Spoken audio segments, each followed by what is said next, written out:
اعوذ باللہ من الشیطان الرجیم بسم اللہ الرحمن الرحیم الاعراب اشد کفرا ونفاقا واجدر اللہ یعلم حدود ما انزل اللہ علی رسولہ واللہ علیم حکیم۔ السلام علیکم ورحمۃ اللہ وبرکاتہ۔ اللہ پاک نے سورہ توبہ کی آیت نمبر 97 میں ارشاد فرمایا، گنوار کفر اور نفاق میں زیادہ مبتلا ہیں اور زیادہ لائق ہیں، کیونکہ وہ حدیں نہ جانے جو اللہ نے اپنے رسول صلی اللہ علیہ وسلم پر نازل کی ہیں، اور اللہ علم اور حکمت والا ہے۔ یعنی جو انسان قرآن اور صحیح حدیث کا علم نہیں جانتا وہی لوگ کفر اور نفاق میں زیادہ مبتلا رہتے ہیں۔ اللہ پاک نے صاف فرما دیا سورہ اعراف کی آیت نمبر 157 میں رب نے فرمایا، فَالَّذِينَ آمَنُوا بِهِ يَزَّرُوهُ وَنَصَرُوهُ۔ اللہ پاک نے فرمایا تو رسول صلی اللہ علیہ وسلم پر ایمان لاؤ اور ان کی تعظیم کرو اور ان کے دین کی مدد کرو، اور رب نے فرمایا وَاتَّبَعُوا النُّورَ الَّذِي أُنزِلَ مَعَهُ أُولَٰئِكَ هُمُ الْمُفْلِحُونَ۔ اور رب نے فرمایا کہ اس نور کی پیروی کرو، قرآن کی پیروی کرو جو آپ صلی اللہ علیہ وسلم کے ساتھ اترا، وہی لوگ کامیاب ہوں گے۔ سبحان اللہ۔ آپ صلی اللہ علیہ وسلم ارشاد فرماتے ہیں، لا تدخلوا الجنہ حتی تؤمنوا ولا تؤمنوا حتی تبن لما جئت بہ۔ آپ صلی اللہ علیہ وسلم نے ارشاد فرمایا کہ تم جنت میں اس وقت تک داخل نہیں ہو سکتے جب تک تم مومن نہ بن جاؤ، اور تم مومن اس وقت تک نہیں بن سکتے جب تک جو میں شریعت لایا اس کے پابند نہ ہو جاؤ۔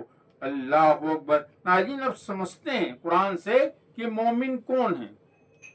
سورہ حجرات کی آیت نمبر 15 میں رب نے فرمایا، انما المؤمنون الذین، رب نے فرمایا کہ مومن تو وہی ہیں، کون؟ جو اللہ اور رسول صلی اللہ علیہ وسلم پر ایمان لائیں اور شک نہ کریں اور اپنے مالوں اور اپنی جانوں سے اللہ کی راہ میں جہاد کریں، اولئک هم الصادقون۔ رب نے فرمایا یہی لوگ سچے ہیں۔ یعنی جو انسان اللہ کے دین کی تن من دھن سے خدمت کرے گا وہی مومن بنے گا اور وہی جنت میں داخل ہوگا۔ یہ اللہ پاک نے صاف فرما دیا۔ ناجین، جو لوگ دین کی تبلیغ کرتے ہیں، اپنے جان و مال سے اللہ کی راہ میں کوشش کرتے ہیں، یہی لوگ صحیح امتی ہیں، یہی لوگ امتی کہلانے کے لائق ہیں۔ ناجین، ہم مسلمان وراثت میں بنے کیونکہ ہمارے ماں باپ مسلمان تھے، اس لیے ہم مسلمان ہیں، لیکن کوئی بھی مسلمان مومن نہیں بن سکتا وراثت میں، کیونکہ آپ نے صاف فرما دیا وَلَا تُؤْمِنُوا حَتَّىٰ تَبَن لِمَا جِئْتُ بِهِ۔ آپ نے فرما دیا نا کہ تم مومن اس وقت تک نہیں بن سکتے جب تک جو میں شریعت لایا اس کے پابند نہ ہو جاؤ، اور آپ نے یہ بھی فرما دیا لا تدخلوا الجنہ حتی تؤمنوا، کہ تم جنت میں اس وقت تک داخل نہیں ہوگے جب تک تم جو میں شریعت لایا اس کے پابند نہ ہو جاؤ۔ اللہ اکبر، استغفر اللہ۔ اور ناجین، آپ صلی اللہ علیہ وسلم نے ارشاد فرمایا، ان الذی لیس فی جوفہ شیء من القرآن کالبیت الخرب۔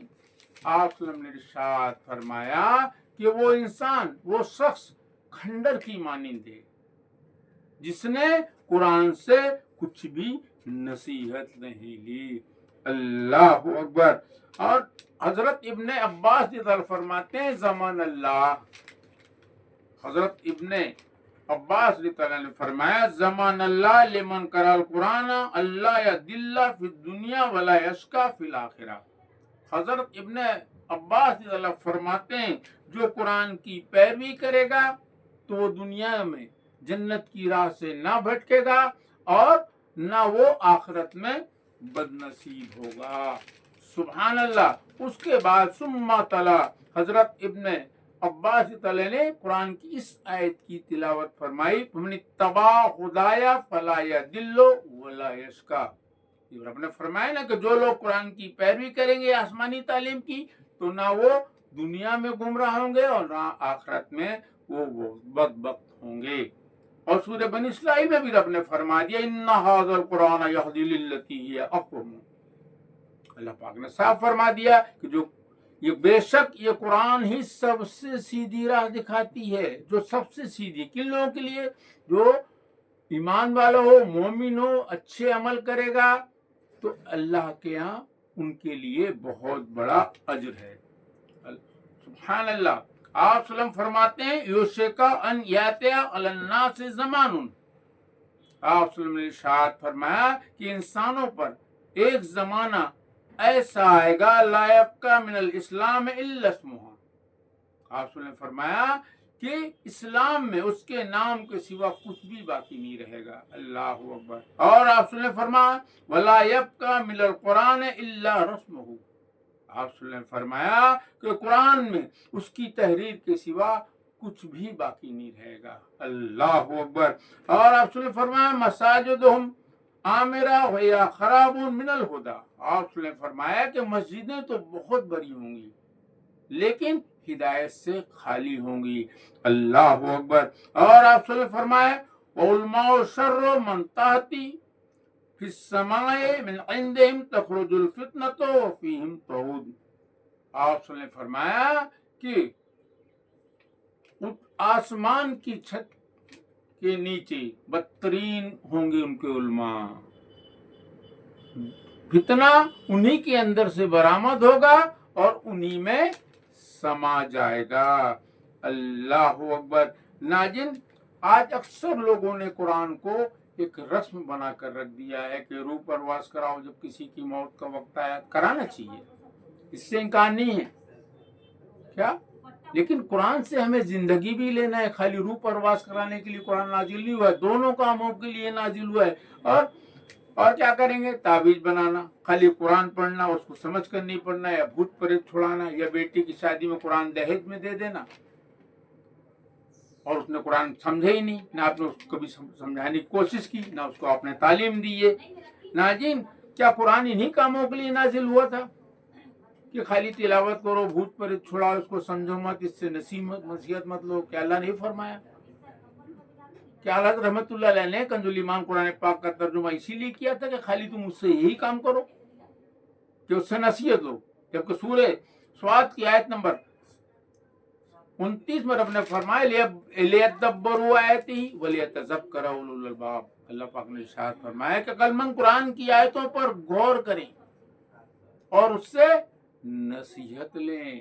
جی، آپ وسلم فرماتے ہیں یخرجو ناسو من قبل المشرق ویقرؤون القرآن، آپ وسلم فرمایا کہ مشرق سے کچھ لوگ نکلیں گے جو قرآن صرف پڑھیں گے، اور آپ وسلم فرمایا لا یجاوزو تراکم یمرقون من الدین کما یمرق السام من الرمیۃ، آپ وسلم فرمایا کچھ لوگ مشرق سے نکلیں گے جو قرآن پڑھیں گے لیکن قرآن ان کے حلق کے نیچے نہیں اترے گا، یعنی وہ قرآن کا ترجمہ نہیں سمجھیں گے۔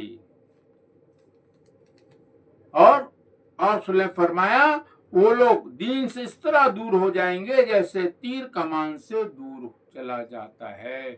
اللہ اکبر۔ اور آپ نے فرمایا ثم لا یدون فیہ حتی یعود السہم الی فوقہ، آپ نے فرمایا پھر یہ لوگ دین میں واپس کبھی نہیں آئیں گے یہاں تک کہ تیر خود اپنی جگہ پر کمان میں واپس آ جائے۔ اللہ اکبر۔ صحابی رضی اللہ عنہ عرض کی قیل ما سیمہم یا رسول اللہ صلی اللہ علیہ وسلم، صحابی نے عرض کی یا رسول اللہ ان کی پہچان کیا ہوگی؟ آپ نے فرمایا قال سیمہم التحلیق او قال التسوید، آپ نے فرمایا ان کی پہچان سر منڈوانا ہوگی۔ میں آپ لوگوں سے گزارش کروں گا کہ قرآن پاک کا ترجمہ اور تفسیر سمجھ کر پڑھیں اور علماء حق کے پاس بیٹھیں، ان سے دین سیکھیں اور اس کی پیروی کریں۔ یہ مسلکوں اور گمراہ لیڈروں کی پیروی نہ کریں کہ کچھ سوال قرآن پر ہوگا۔